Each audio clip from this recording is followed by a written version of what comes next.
Hello, fabulous students. We are on Chapter 11, Lesson 3, 11.3, and we're still looking at converting measurements and all of that jazz. We are on page number 813. It's a green page. We don't do these very often, but I wanted to do this one with you.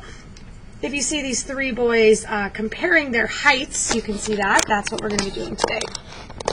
So we're using logical reasoning for a strategy to solve some problems today. So let's take a look at this complex question. Three friends each measured their height. Here they are. Their heights are 4 feet 10 inches, 4 feet 9 inches, and 4 feet 7 inches. Use the clues to determine the height in inches of each person. Elliot is taller than George, Nicole is 3 inches taller than the shortest person, and Elliot is 57 inches. Whew, so this is like a riddle. So what facts do we know? So we know the clues that are listed above.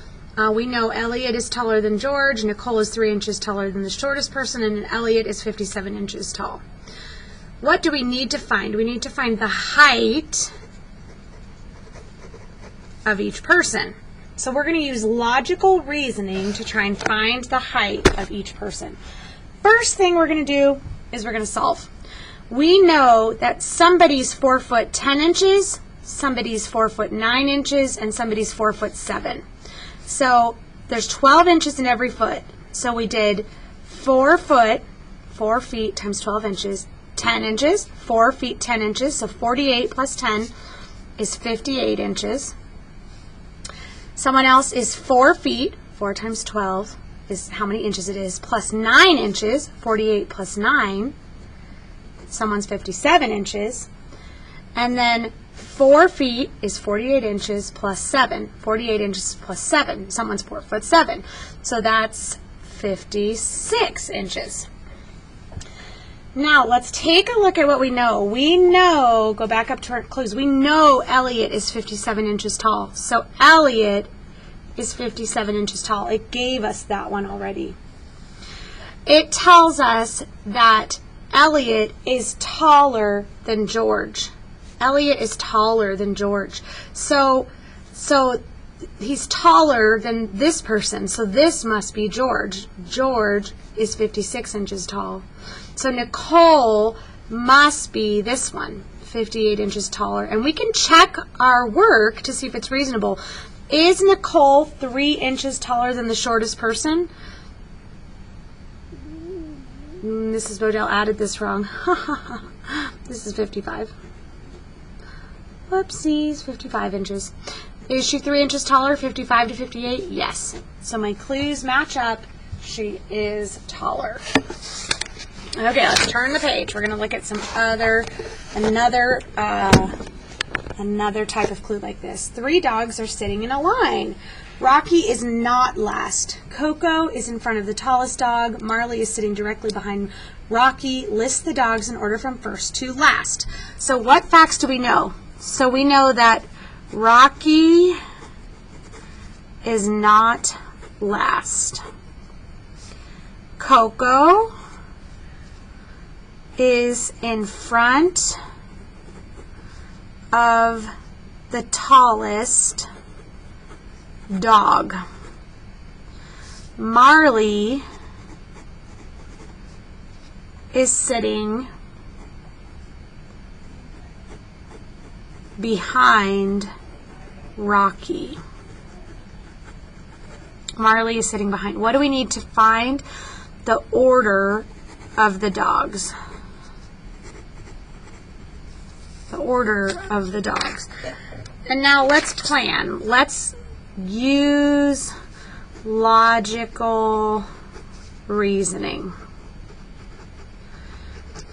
So let's give ourselves some space. So we've got 3 dogs. We've got Rocky, we've got Coco, and we've got Marley. I'm just putting them out there. It tells us that Rocky is not last. So Rocky cannot be here. So let's draw 3 dog spots. This one cannot be Rocky. So Rocky has to be either this one or this one. I had a dog named Rocky. Coco is in front of the tallest dog. Okay, that doesn't tell me. Well, she's in front of a dog, so she also can't be last. So this one has to be Coco or Coco.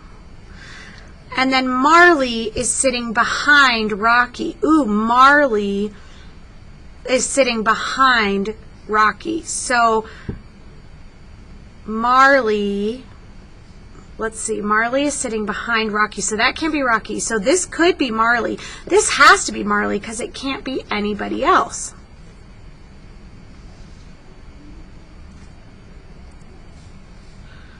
So now it says Coco is in front of the tallest dog. So Coco is going to be here, then Rocky, then Marley. And we're just using our logical reasoning to figure this out. It's kind of a break from our normal routine here. Okay, let's do some logical reasoning problems. An after-school club is building a clubhouse that has a rectangular floor that is 8 feet by 6 feet. What is the total area in square inches of the clubhouse? So it wants the answer in square inches, and these are feet. So we know the area is length times width. So let's do that. Length times width, we know that it's 48 feet squared. 48 feet squared. So how many, well, we can't actually do that. We need inches. So how many inches is 6 feet? 6 times 12 is 72. That's 72 inches. What about 8 times 12? 96 inches. So 8 feet is 96 inches, 6 feet is 72. So now we do length times width, 96 times 72. Hey, what's up? I made you some copies of some things on it. Oh, thank you. Look through. I don't know if I'm going to do all of it, but I was like... Thank you. I appreciate it.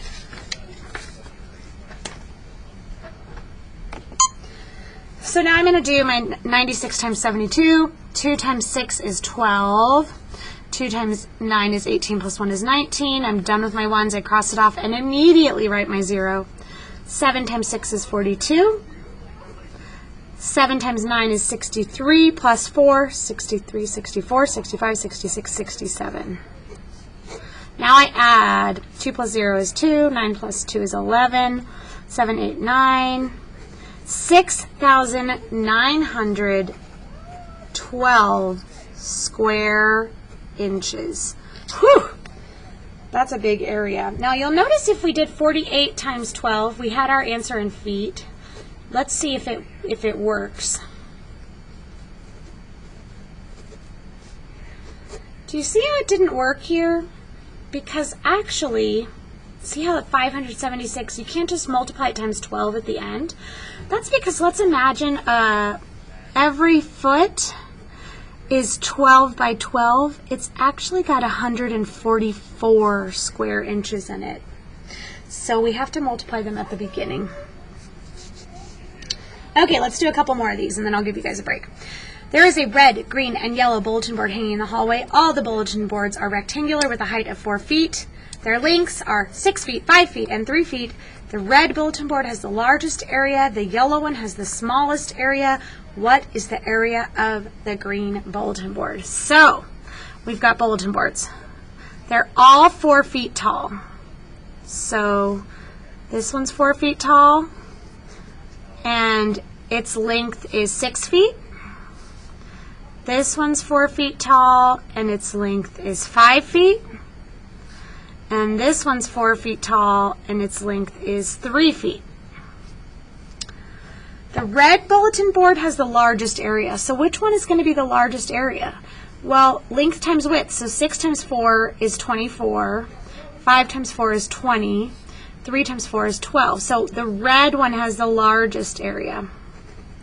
So that's that one. The yellow one has the smallest area.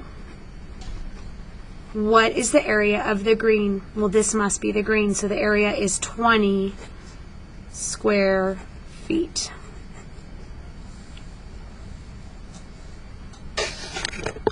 Okay, 2 more, my friends. 2 more? 3 more. Let's do all 3. Look for a pattern. If the pattern below continues, how many pennies will be in the 5th figure? So we've got 1 penny, then 3 pennies, and then 1, 2, 3, 4, 5, 6 pennies. 1, 3, 6. Now you can kind of tell what's happening. It's like pushing up a line. So this starts here, and then 2 below it, and then 3 below it.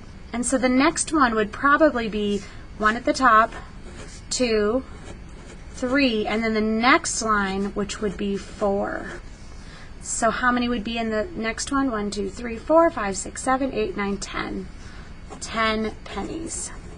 It's like a pyramid rising up. Boom, boom, boom.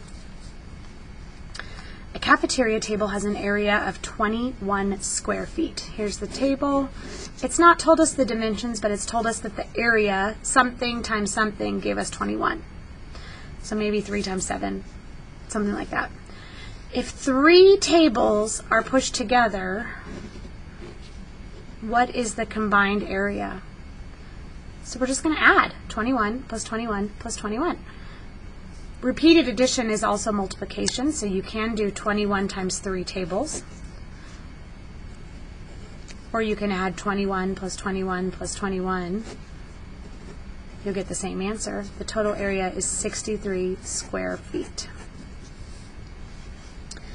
Last one. You guys are doing great. Ethan has $1.25 in dimes, nickels, and pennies. He has twice as many dimes as pennies, and the number of nickels is 1 less than the number of pennies. How many dimes, nickels, and pennies does he have? Holy camolies. Okay, remember for this one, you need to know that dimes are worth 10 cents. Oops. 10 cents. Oh my gosh, I'm starting over. Hold on. 10 cents is a dime. A nickel is worth 5 cents. And a penny is worth 1 cent. The total of all of the money he has is $1.25. He has twice as many dimes as pennies. 2 times the pennies. And the number of nickels is 1 less than pennies. How many dimes, nickels, and pennies does he have? So this is going to be your extra credit to try and solve. If you can solve this and put it in the private comments, you get a special prize. So this is going to be hard work. You're going to have to draw it out. You're going to have to figure it out. You're going to have to try some things. You're going to have to try stacking some dimes up. Everything's got a total $1.25. And then all of these things have to be true. See if you can get it to work. If you have some spare money, change sitting around, you can even try and use those to help you manipulate it. Good luck. Put that in the comments if you get it. It is a hard question. So have some perseverance and keep trying to figure that out. Good luck.